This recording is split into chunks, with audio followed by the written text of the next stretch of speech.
The Constitutional Court unanimously upheld President Yoon Suk Yeol's impeachment on Friday, saying his martial law declaration on December 3rd seriously violated the Constitution.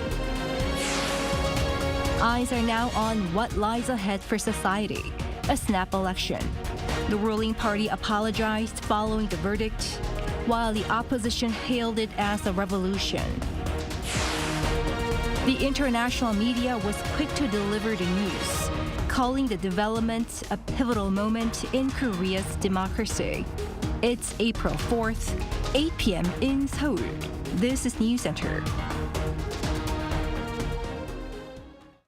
주문, 피청구인 대통령 윤석열을 파면한다.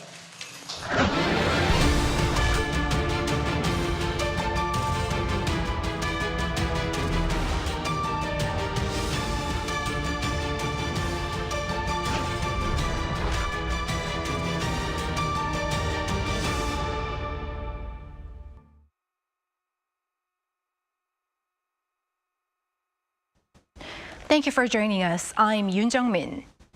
We start with a ruling that will go down in the nation's history. Today, the Constitutional Court unanimously upheld the impeachment motion against President Yoon Suk Yeol. It ruled that he abused national emergency powers by declaring martial law, and this was a serious violation of the Constitution. The ruling came 122 days after the now former president declared military ruling. Our correspondent Oh Soo-young reports. The current time is 11:22 a.m. Ruling. President Yoon Suk Yeol is hereby removed from office.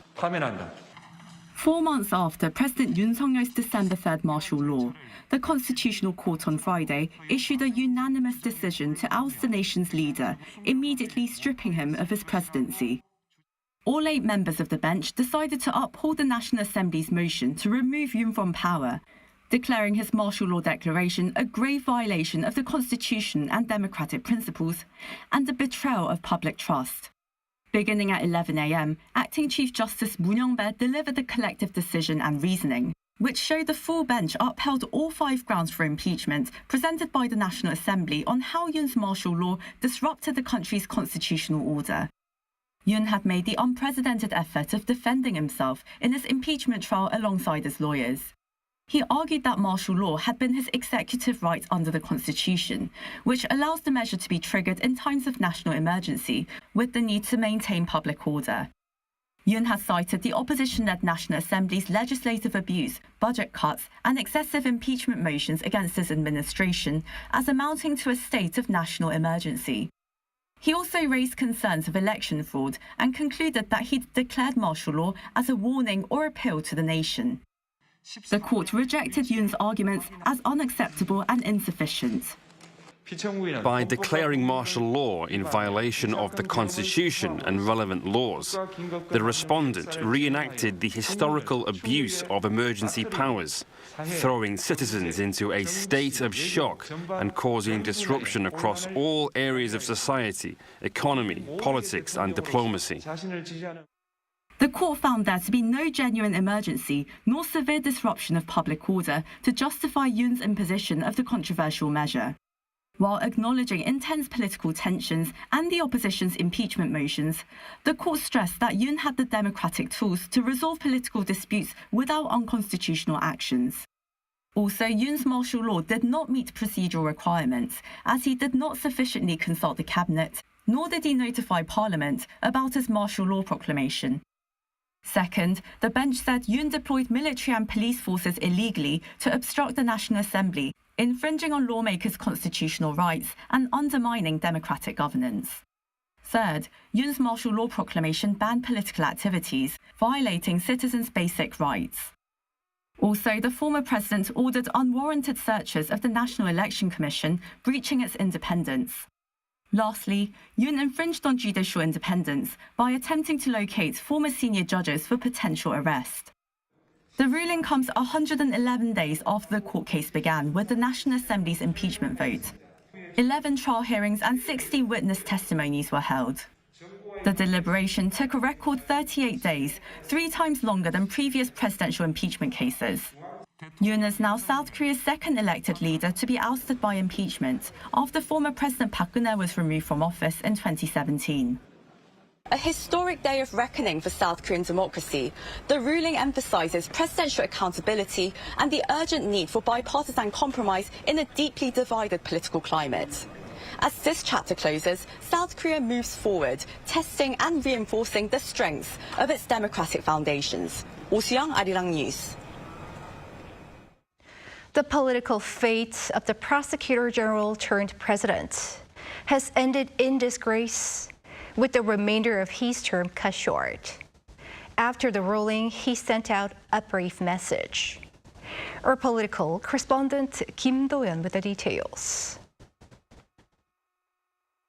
Shortly after the Constitutional Court upheld the impeachment of President Yoon Suk Yeol, Yoon laid out a brief message through his legal representatives. While he didn't directly mention the Constitutional Court's ruling, he thanked his supporters and said, quote, "I am sincerely grateful for your unwavering support and encouragement, even when I fell short. I deeply regret not being able to live up to your hopes and expectations." Meanwhile, media caught the moment the phoenix flag, the symbol of South Korea's president, came down from the Yongsan presidential office building, signaling the end of President Yoon's 1,060-day presidency. The office will be supporting acting President and Prime Minister Han Duck-soo, but at 3:30 p.m., the presidential office released a statement saying that the Chief of Staff for Policy, the National Security Advisor, along with all senior-level secretaries have expressed their intent to resign. The acting president, however, rejected the resignations a few hours later, saying that the government needs to be in full operation. As for Yoon, however, he has now become a civilian. While he is still at the presidential residence and will have to leave, there are no clear rules for that, so we will have to wait. Former President Park Geun-hye left the former presidential Blue House 2 days after her ruling. Yoon is expected to return to his home in the Seochogu district of Seoul. From this point on, he will not be treated as a former president due to Friday's ruling. This means no presidential pension or a spot at the National Cemetery. The Presidential Security Service will no longer be fully protecting him, but because he has state confidential information, there will be a downsized security team to at least guarantee his safety for at least 5 years and 10 at the maximum. This also ties into his criminal trial. It'll now be much easier for the prosecutors to call Yoon in for further questioning, as he won't have an official security system around him. That wasn't the case until now, as we had seen some conflict between the investigators for the criminal case and the Presidential Security Service. In South Korea's legal system, if Yoon is convicted of leading an insurrection, he could face life in prison or the death penalty. Kim Do-yeon, Arirang News. The impeachment of the president is more of a start than a final end, leaving behind a 4-month-long confusion in the country. With a snap election in mind, political parties were quick to send out messages of their own. Our National Assembly correspondent Jinhae has more. The reaction from lawmakers across the aisle stands poles apart at the National Assembly. The ruling People Power Party, which had hoped the impeachment would be overturned, fell silent as the court unanimously removed Yoon from office. Interim leader Kwon Young-se said that while the decision is regrettable, the party apologizes and accepts the outcome. First and foremost, we sincerely apologize to the people. We take full responsibility for not fulfilling our role as the ruling party. We also regret failing to stop the Democratic Party's repeated legislative overreach and political tyranny in the opposition-controlled National Assembly. PPP lawmakers gathered after the ruling to discuss the party's response and next steps, where its floor leader Kwon Sung-dong urged unity and emphasized the need to focus on winning the presidential election, which is just 2 months away. On the other hand, after the ruling, cheers broke out among the main opposition Democratic Party, which was at the forefront of the opposition-led push in the parliament to remove Yoon from office. The party welcomed the decision. DP leader Lee Jae-myung expressed gratitude to the public, saying they had taken back their democracy. A sitting president being impeached for the second time is a tragedy that should never happen again in Korea's constitutional history. Now, a new chapter begins. With the people, we will work to restore livelihoods, peace, the economy, and democracy through unity. With the Constitutional Court's decision to remove now former President Yoon Suk Yeol from office, rival parties are now set to kick off a 2-month race. All eyes are on the PPP, which had opposed impeachment, as the ruling could be a major blow with the presidential election just 60 days away. The party's biggest challenge will be overcoming public backlash over the martial law declaration and the burden of Yoon's impeachment, while also winning over centrist and independent voters. For the DP, which has been eager to regain power since its defeat 3 years ago, the focus is now on when Chairman Lee Jae-myung, the party's frontrunner, will step down as leader and officially launch his presidential bid. Meanwhile, addressing the public, acting President Han Duck-soo said on Friday that he will do his best to make sure the upcoming election and transition to the next government go smoothly. Han also vowed to ensure stability in national security and diplomacy following the court's ruling. This is a serious moment in history, with a sitting president impeached for the second time. As acting president, I will make sure there are no gaps in national security and foreign affairs, maintaining a firm security posture. Han also emphasized the need to ease public concerns and confusion in the wake of the court's ruling. 신하영, Arirang News. Up next, our P&G explains a possible time frame as to an early election. Now that the Constitutional Court has ruled against President Yoon Suk Yeol, he has been removed from office immediately, meaning a formal end to his presidency. An early presidential election will have to be held within 2 months so that a new president can take office. South Korea's constitution specifically says a successor must be elected within 60 days in case the president is disqualified by a court ruling. And the nation's Public Official Election Act says the day of the election must be publicly announced by the president or acting president by not later than 50 days before the election day. This means since the court ruled against Yoon on April 4th, acting President Han Duck-soo must announce an election day before April 14th. The National Election Commission has already said that if a snap election were to take place, it would be sometime between May 24th and June 3rd. But it's widely believed that the election will be held on June 3rd, exactly 60 days after the ruling, to give parties as much time as possible to prepare for elections and leave some time for campaigning. Another reason is that June 3rd is a Tuesday. Mondays and Fridays are usually not seen as viable options for an election day due to fear of low voter turnouts, as voters are less likely to head to polls right before or after weekends.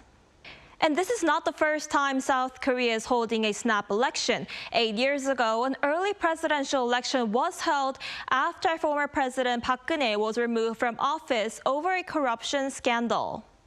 The court ruled against Park on March 10, 2017, and most parties registered their candidates to run for the presidential election from March 31st to April 4th. Then the election was held on May 9th, exactly 60 days after the Constitutional Court's ruling. So just as was the case in 2017, the country is likely to set aside a full 2 months to prepare for an election to choose its next president. Protesters both for and against the impeachment took to the streets on the day too. Once the ruling was delivered, their reactions were in sharp contrast. Park Gun-woo reports. Joy on side, despair on the other, following the Constitutional Court's decision on President Yoon's impeachment on Friday. Thousands of pro-impeachment protesters who mainly gathered near Anguk Station, the closest station to the court, erupted in cheers immediately after the ruling. Celebrating the outcome and expressing relief, they shouted, "We won," as their long-held wishes were finally granted. People were seen jumping, singing, and hugging each other in joy. Yoon's supporters, on the other hand, who had largely relocated to Hannam-dong near the presidential residence, voiced their outrage, some even crying. Protests there grew increasingly fierce, though most had ended by the afternoon. One supporter even smashed a police vehicle near the Constitutional Court with a baton after the decision was made. He was later caught and arrested by the police for damaging public property and is expected to face charges. But fortunately, no large-scale riots broke out at demonstration sites, as had been feared. With tensions still high, the highest emergency level couple remained in place throughout the day before being lifted at 6 p.m. on Friday. It was then lowered to Ulho, the second highest level, allowing 50% mobilization of police forces. Over 200 riot police units with more than 14,000 personnel were dispatched in Seoul, along with special forces also on duty to prevent terrorist or drone attacks. A 150-meter radius around the Constitutional Court has been locked down with police vehicles, designating the area as a vacuum zone, but began partially opening later in the day. Stations including Anguk as well as Hangangjin, located near the presidential residence, were temporarily closed, but later reopened. Seoul Mayor Oh Se-un also inspected areas where demonstrations had taken place on Friday, saying there were no major issues. However, he asked for close monitoring of the situation until it calms down, even through the weekend. Park Gun-woo, Arirang News. The international media has been quick to cover the court's verdict, calling the event a pivotal moment in South Korea's democracy. Kim Bo-kyung recaps the foreign media response. Foreign media outlets were quick to deliver the Constitutional Court's ruling to oust President Yoon Suk Yeol. Reuters said Yoon lost the reckless gamble with martial law, while the New York Times said the Constitutional Court's decision cleared the way for South Korea to elect a new leader after months of political turmoil that has tested its democratic guardrails. British daily newspaper The Guardian and public broadcaster the BBC focused on the country's democracy. Calling the day momentous, The Guardian said the fear sparked by Yoon's martial law declaration has been answered with his removal from office, and that the historic verdict will be remembered as a crucial moment in South Korea's democratic journey. The BBC, too, emphasized how the declaration of martial law was an attack to the heart of the country's democracy, but was able to eventually survive. Many others, including the Financial Times, laid out a roadmap of what would come next, explaining that a presidential election must be held within 60 days, with others like Bloomberg pointing out a series of challenges the country's next leader would have to deal with, including contending with Washington's escalated global tariff campaign. Meanwhile, Japanese Prime Minister Shigeru Ishiba talked about the ruling with a parliamentary committee, saying while the upcoming presidential election is South Korea's democracy to decide, he stated that the two countries' ties are extremely important, considering it not just from a security perspective, but also for regional peace and stability. He further highlighted Seoul-Tokyo relations, especially in that this year marks the 60th anniversary of the normalization of diplomatic ties. Japanese public broadcaster NHK and local newspapers such as Yomiuri, Asahi, and Nihon Keizai Shimbun all reported the news as breaking stories via their online editions. Some, including the Nikkei, raised concerns over the impact on the previously favorable South Korea-Japan relationship.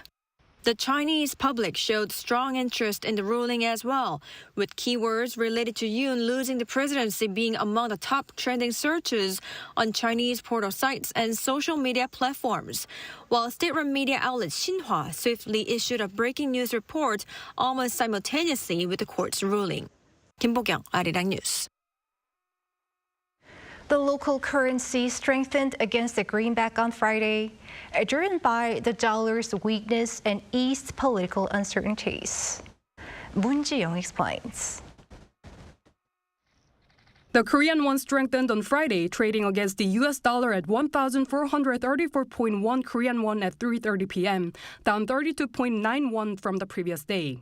The local currency saw a brief spike against the greenback, trading at 1,430.2 per US dollar at one point, as the Constitutional Court was delivering its ruling to oust President Yoon Suk Yeol. This depreciation of the US dollar can be primarily attributed to the concerns over an economic slowdown in the US, in addition to the strengthening of the Korean won, driven by eased political uncertainties. Meanwhile, the benchmark KOSPI lost 21.28 points or 0.86% to close at 2,645.42. As Trump announced that tariff on chips will start cut very soon on April 3rd local time, semiconductors led a decline, with market bellwether Samsung Electronics falling 2.6% and its rival SK Hynix tumbling nearly 6.4%. On the same day, the so-called F4 gathering of top financial officials, including Finance Minister Choi Sang-mok, convened to assess market conditions following the court ruling. The officials concluded that there were no significant changes after the ruling and reaffirmed their commitment to addressing the increasing pressures on domestic companies and the economy resulting from U.S. tariffs. They highlighted the necessity of passing a supplementary budget of 10 trillion won, roughly $6.9 billion to the National Assembly. Moon Ji-young, Arirang News.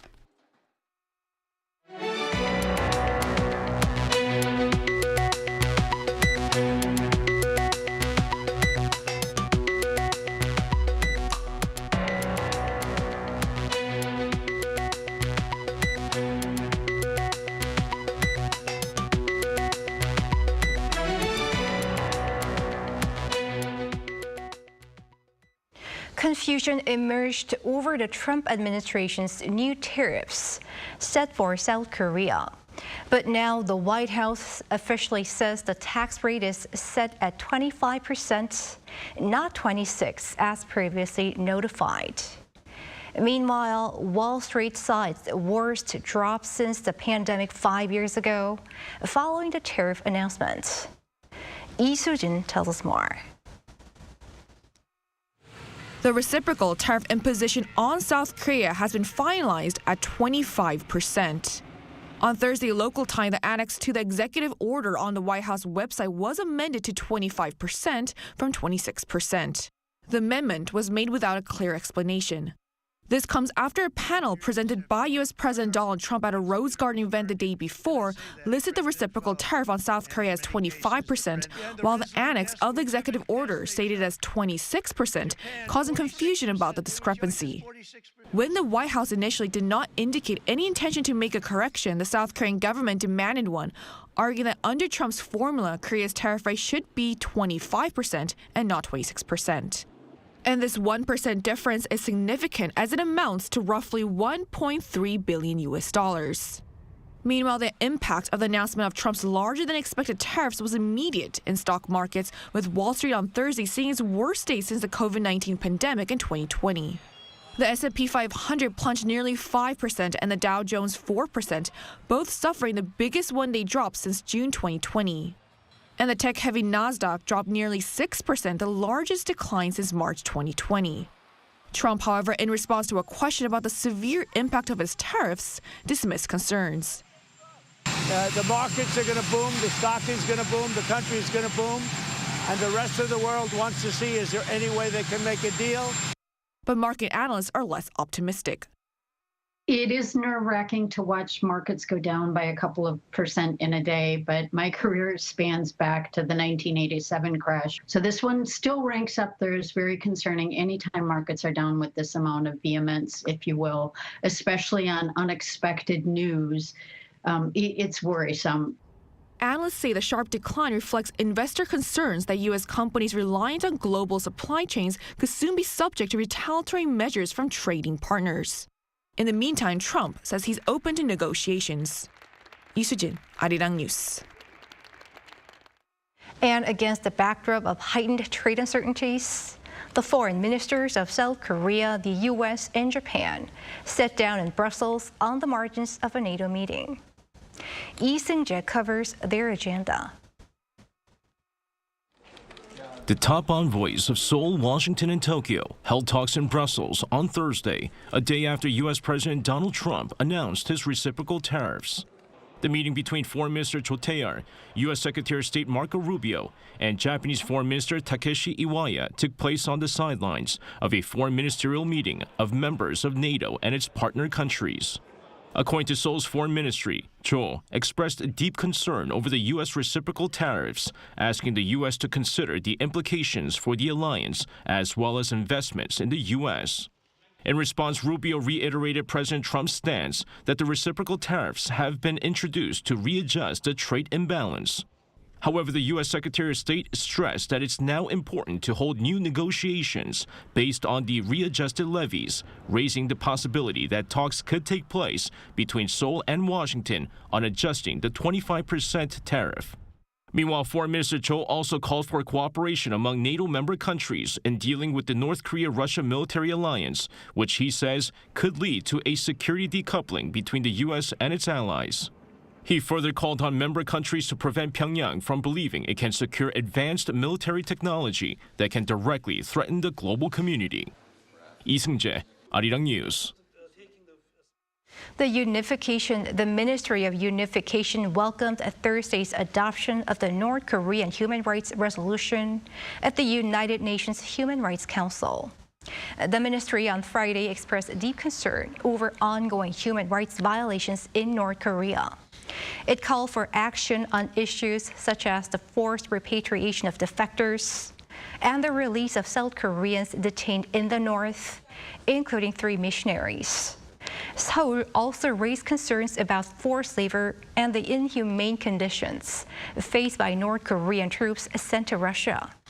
This marks 23 years in a row the resolution has been adopted, with consensus since 2016. Earlier this week, we covered the beautiful sights and sounds of spring. And we have more related coverage today as our An Sung-jin made her way to a cherry blossom festival. Spring has returned. Streets filled with cherry blossoms greet those who have made their way to Jinhae district in the south coast city of Changwon. The 63rd Jinhae Gunhangjae, which lasts for 9 days, is the mecca of spring cherry blossoms, with more than 2 million visitors every year. The cherry blossom, a symbol of spring here, is already reaching its peak here. People are out here with their family and friends to enjoy the beautiful colors and its scenery. We're so happy to be back in Jinhae. We were here in 2013, just the 2 of us, and now we're here with our 3 kids. Beautiful weather and the cherry blossoms are in full bloom. It's beautiful. I am so proud that in our country and here in Jinhae, there is such a beautiful spring blossom path. We are in our last year of high school, so we originally came out here for graduation photos, but it feels so refreshing to see all these pretty blossoms. The town's top cherry blossom spots including Gyeonghwa Station, an old closed-down railway station and its train tracks, as well as the Yeojacheon stream. Most areas in the south of the country have seen cherry blossoms bloom, yet with the sudden colder breeze in some areas, especially up north, they still need some time to fully bloom. Following the recent devastating wildfires in Gyeongsangbuk-do province, the festival has been reduced in scale. However, the festival still offers ample scenery while promoting local culture and boosting business in the small town. So for those who missed out this time around, make sure to be ready for next year. An Sung-jin, Arirang News, Jinhae.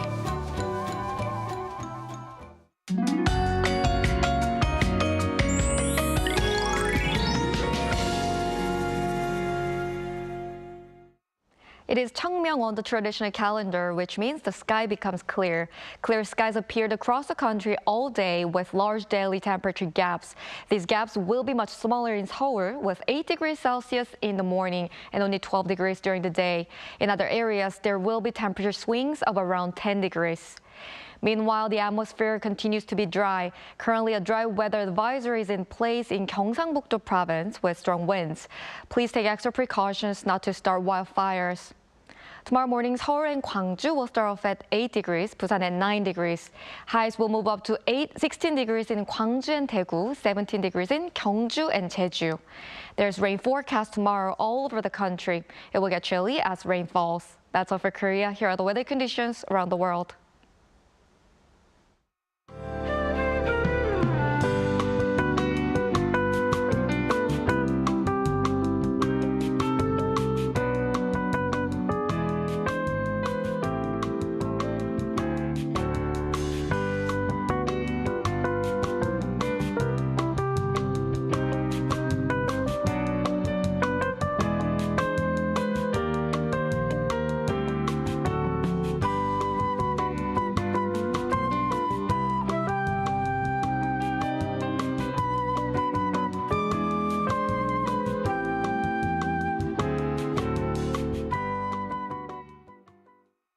And that is Newscenter for tonight. Thank you for watching.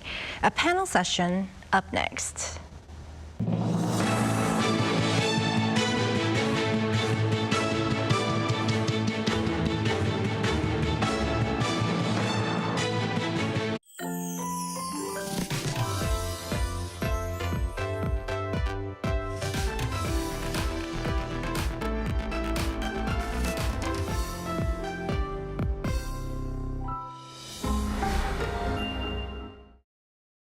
How to survive in Korea. Weddings. Step 0. Attire. As a guest, dress formal to business casual. Avoid wearing all white, shorts or going topless. Step 1. Arrival time. Arrive 30 minutes prior to the wedding ceremony. Too many cars, too many halls, too many people. There are many twists and turns. Take pictures and shake hands. And write your name vertically, not horizontally, in the guest book. Step 2. Or, shibor. 50,000 won, 100,000 won, 150,000 won. Cash gifts are given in these units. Decide on the amount based on your relationship. Write your name vertically on the envelope. Step 3. Wedding etiquette. Fill up the front row. Guests have 3 duties to fulfill: clapping, cheering, and taking pictures. Step 4. Dining. Take off your jacket. This will be your seat from now on. Start with the not your everyday delicacies. Galbijjim. Yes. Bosa. Yes. Chili shrimps. Definitely yes. Kimbap. Yeah. Only if you can't live without it. No need to pile up food. You have more than one opportunity. Did you survive the wedding? Wait, did someone catch your eye? What are you waiting for? You're looking fine today.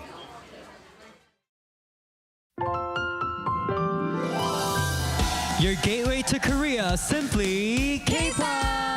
Hello, I'm your Simply K-pop MC Taewi of AB6. Hello! And hello, everybody. I'm your special MC, Alicia of Eunice. Nice to see you.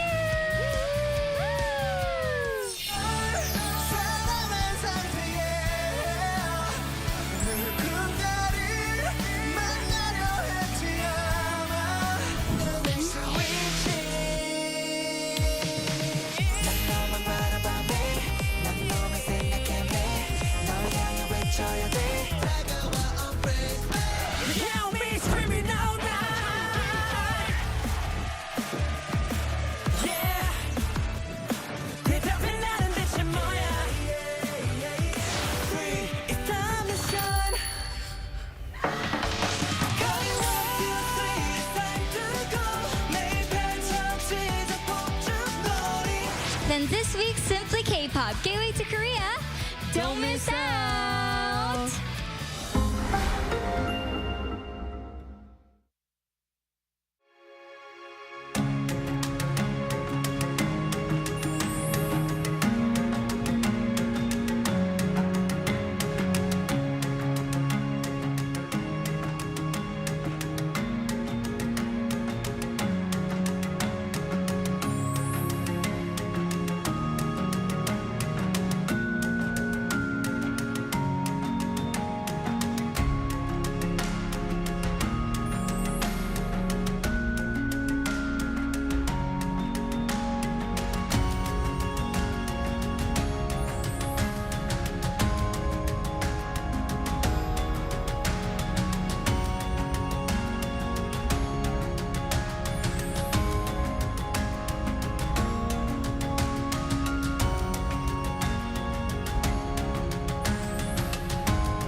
A landmark moment for South Korea.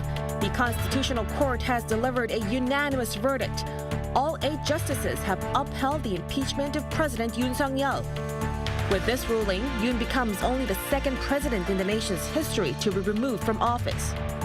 At the heart of the decision, his December 3rd martial law declaration and 5 key actions reviewed by the court.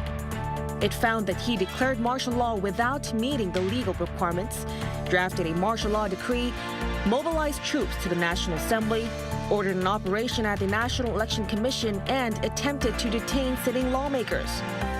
The court recognized all 5 actions as exceeding constitutional limits and that this was grounds for removal. Effective immediately, executive power shifts to Prime Minister Han Duck-soo. A presidential election must now be held within 60 days by June 3rd.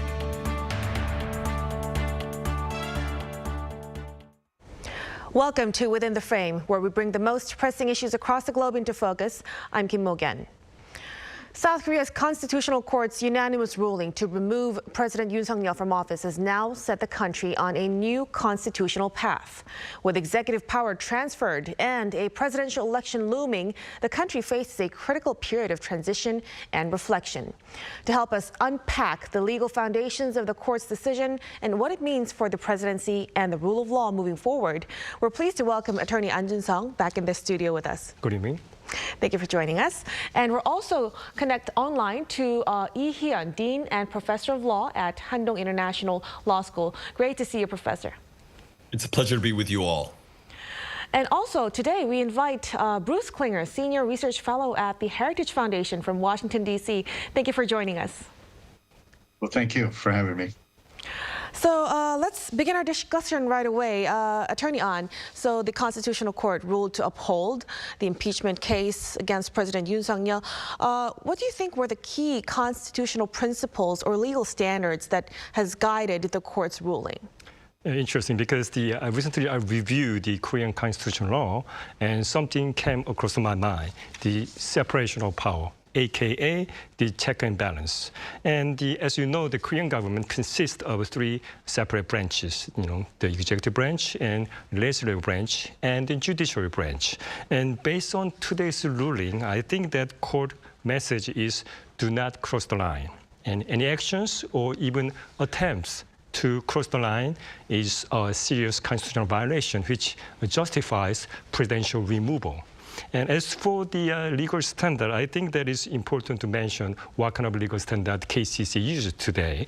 And I think that unlike the criminal litigation, which used a beyond a reasonable doubt standard, and KCC uses a balancing test, which weighed multiple factors in a legal case. So today, the court applied the balancing test and concluded that the benefit of protecting the Constitution by removing a sitting president outweighed the national cost resulting from such a removal. So I think that's a clear message sent by the KCC today.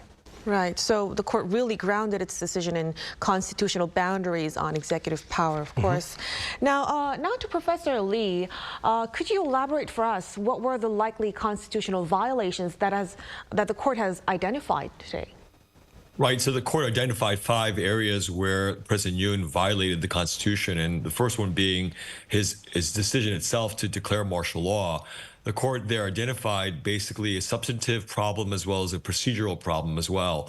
So substantively speaking, there was really, according to the court, no basis to declare martial law, because martial law is usually declared in a situation of a national emergency, like a war or some sort of disaster. And so the court found that there were no such conditions for the actual declaration itself. So substantively speaking, martial law was being declared improperly, as well as procedurally there's problems because the proper procedures in terms of the state council, in terms of informing necessary members of the cabinet to have a discussion and then have the decision made by the president was not followed.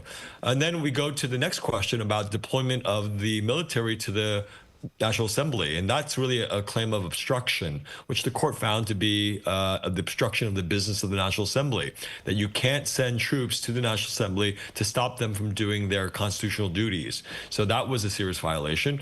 And then, of course, the martial law proclamation itself, the court found deficiencies in the actual substance of the declaration. And then fourth, the search and seizure that took place in the National Election Commission. And there the court said there had to be a warrant in order for the Election Commission to be searched and items to be seized. And so the fact that there was no warrant given was a really serious problem.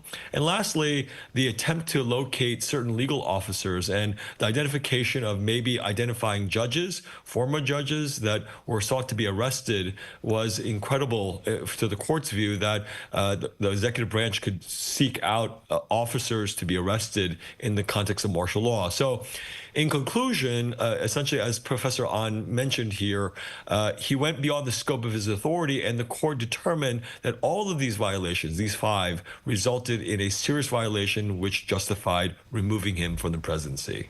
Right, so that does indeed highlight the seriousness of the violations, especially when all 8 justices agreed unanimously.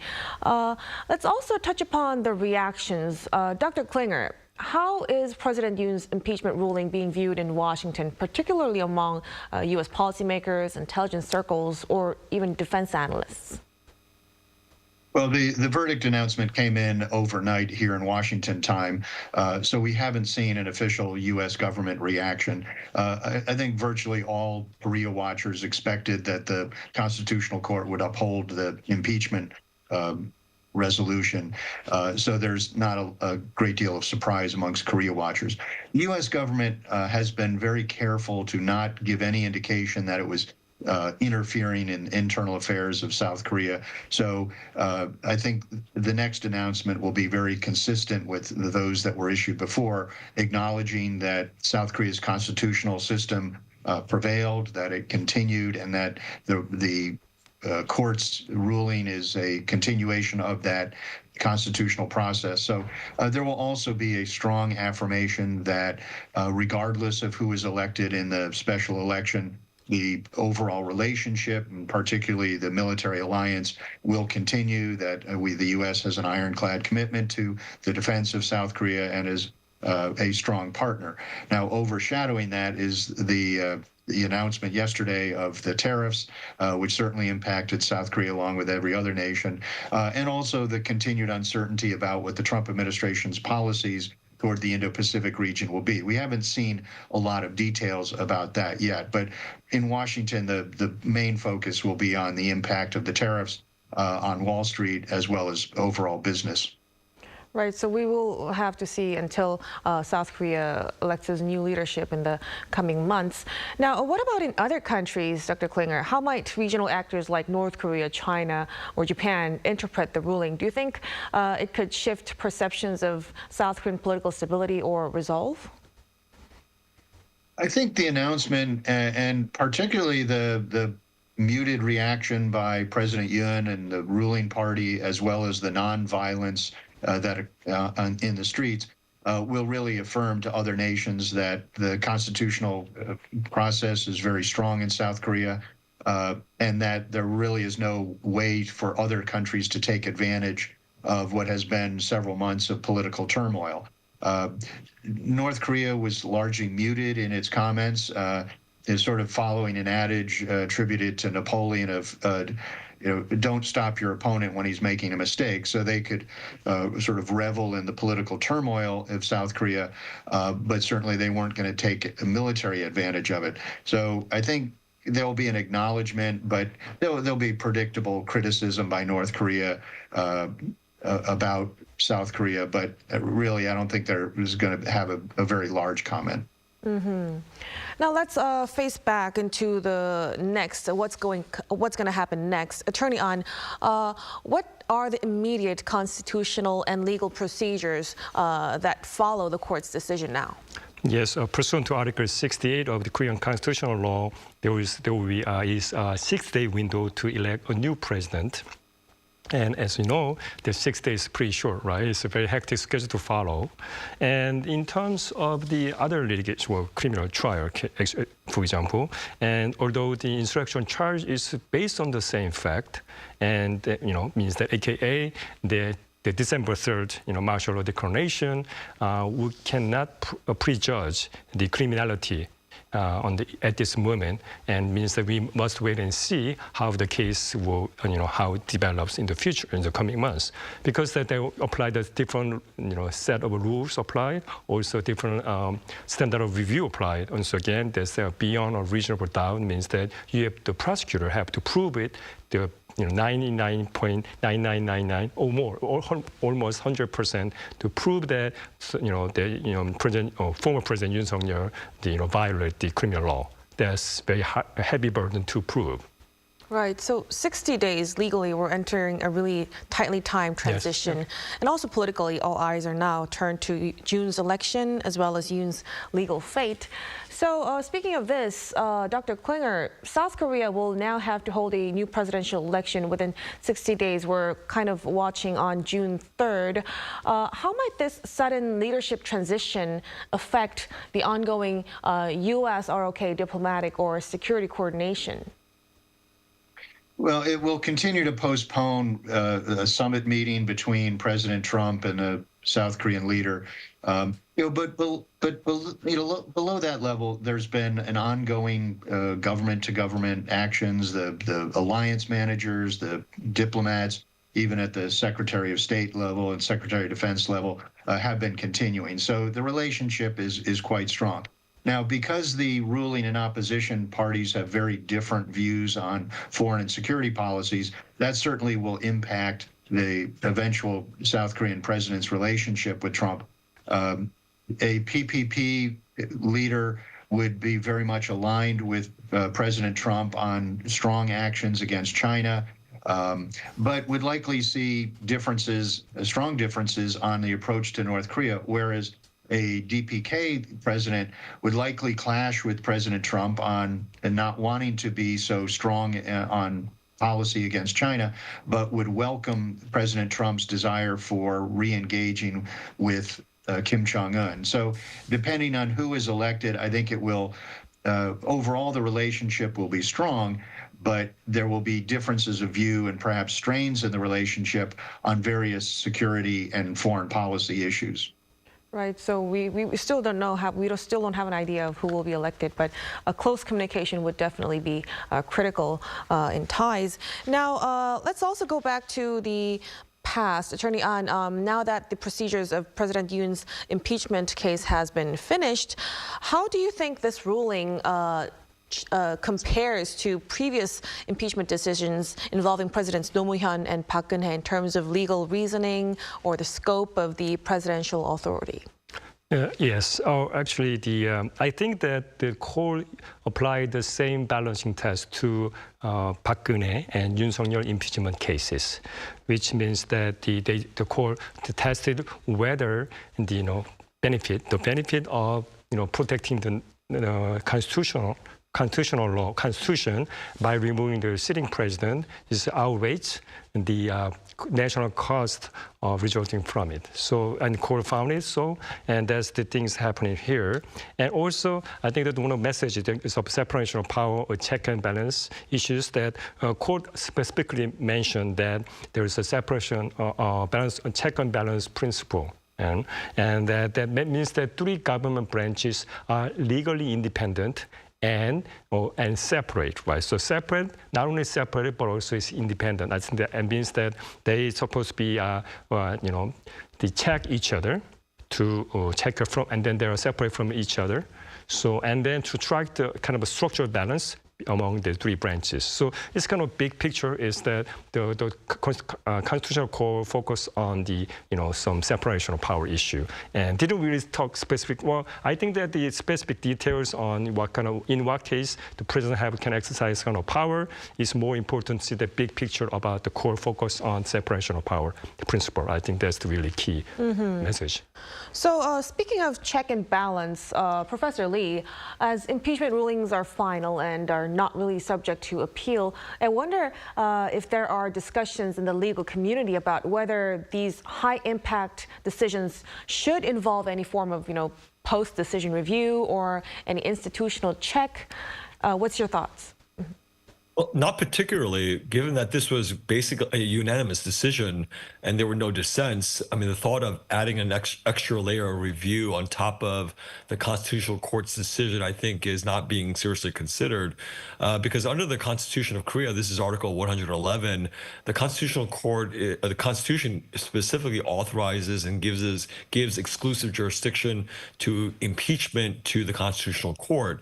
And so I think what we've seen here is because the court has come up with a decision and it went through a process of hearing the evidence and then coming to a decision is, I think, speaks for itself. But also, just if you think about in comparison to other countries, let's say, for example, in the United States, where impeachment is really held within the context of the Congress, the legislative branch, which of course can impeach the president, and the Senate can convict and remove the president. Here in Korea, actually, we have a greater separation because we have the National Assembly that brings the articles of impeachment, but then the court, the judicial branch, actually can remove the president. So as far as an additional layer of review, I think what we have in Korea actually provides for potentially better safeguards when it comes to the issues of impeachment of the president. So I don't think there's any serious discussion among anyone here in Korea that there needs to be another layer of review above and beyond the Constitutional Court. Right, so it's a reminder that finality brings both clarity and pressure. Now that the President Yoon has been removed from office, Professor Lee, he no longer holds presidential immunity, and he will stand trial on charges of insurrection, like Attorney An has mentioned a while ago, and his trial begins on April 14th. What do you think will be the most critical point of contention? Right. So here we have the crime of treason or insurrection, and that's Article 87 of the Criminal Act. And so formally, if anyone causes or creates violence for the purpose of usurping national territory or subverting the Constitution, is guilty of insurrection. And so here we have previous examples of the criminal courts or the courts themselves upholding convictions of former presidents, and this is Chun Doo-hwan and No Tae-woo, who they were basically convicted of insurrection, and including in that, and most notably because we're thinking about this trial for President Yoon, blockading or obstructing the National Assembly was seen to be an act that could rise to the level of insurrection, and so I think this doesn't necessarily bode well for former President Yoon when it comes to his criminal trial, because in this case, because there have been other instances where presidents have been tried and found guilty of insurrection. So basically, I think the main question will be in his criminal trial is whether or not his attempt to neutralize the National Assembly during the process of the martial law imposition really represents an attempt to have an insurrection. And I think that will be the main focus of the criminal trial against President Yoon. So his attempt to neutralize the National Assembly, that will be the key in the next legal arena. So now the issue of constitutional reform has also been highlighted following President Yoon's impeachment trial. Attorney An, from a legal standpoint, how might the impeachment process influence future discussions on constitutional amendments or presidential emergency powers? Well, as Professor Lee mentioned, right? So we've deformed from U.S. system, and now it's brought back to the National Assembly. So constitutional amendment is to be made by the Congress or the National Assembly, not by the judiciary branch. So, however, for the constitutional amendment, you need based on the Constitution, you need a supermajority, which is 2/3 of the vote at the National Assembly, which is quite different story to discuss, right? So we'll have to wait and see how the National Assembly work on it, and we need to go see, check it out, the nature and the scope of the amendment, if anything happens. And for the president emergency power, I think that I do not expect any substantive change in the near future, And today, and the court actually basically, saying that they found the substantive and procedural violation to the provision. So there's a, constitutional amendment is possible, but it's quite a long way to go because, we haven't spent, well, I think we've been for a long time, decades, right, to change, make any changes to the Constitution, but it's not an easy task. Yeah. Right. So all of these, given that all of these happenings have, actually dealt a big blow to South Korea's international credibility, Dr. Klinger, what kind of steps do you think South Korea could take to restore diplomatic trust and also reassure key allies, Washington in particular? While the initial reaction in Washington to the martial law was a surprise in a sense that, mature democracies do not engage in declaring martial law. But really, two areas that longtime Korea watchers emphasized as we were waiting for this ruling was that the constitutional system prevailed, that it was continuing, that democratization had taken very strong hold in South Korea, that there was very strong difference from previous instances of martial law, so that the process was working and that South Korea should be commended for that. We also emphasized that the U.S. and South Korea have gone through, good times and bad times together, and the relationship and the alliance always prevailed. So even as we were uncertain as to what the Constitutional Court would finally rule, the relationship continued, the government-to-government relations continued. So, moving forward during this interim 60-day period, the current government will continue to do what they have done, is reaching out to Washington, trying to discern what the Trump administration's policies towards the Indo-Pacific region will be, whether it prioritizes a China threat to Taiwan over the North Korean threat to South Korea. But everything is continuing to work. Once a new South Korean president is selected, then he will want to reach out and try to have a summit meeting with President Trump. But certainly his new administration will also want to establish their relations with the U.S. administration. So the system is working, not only the constitutional system in South Korea, but the government-to-government relations between Seoul and Washington. Right. So despite these concerns, there are, once South Korea finds a new leadership, there would be more ways to engage in dialogue with Washington. Now, looking ahead, Professor Lee, what do you believe is the most important constitutional or institutional lesson South Korea should take away from this months-long impeachment trial, both for the presidency and for the health of the country's democracy as well?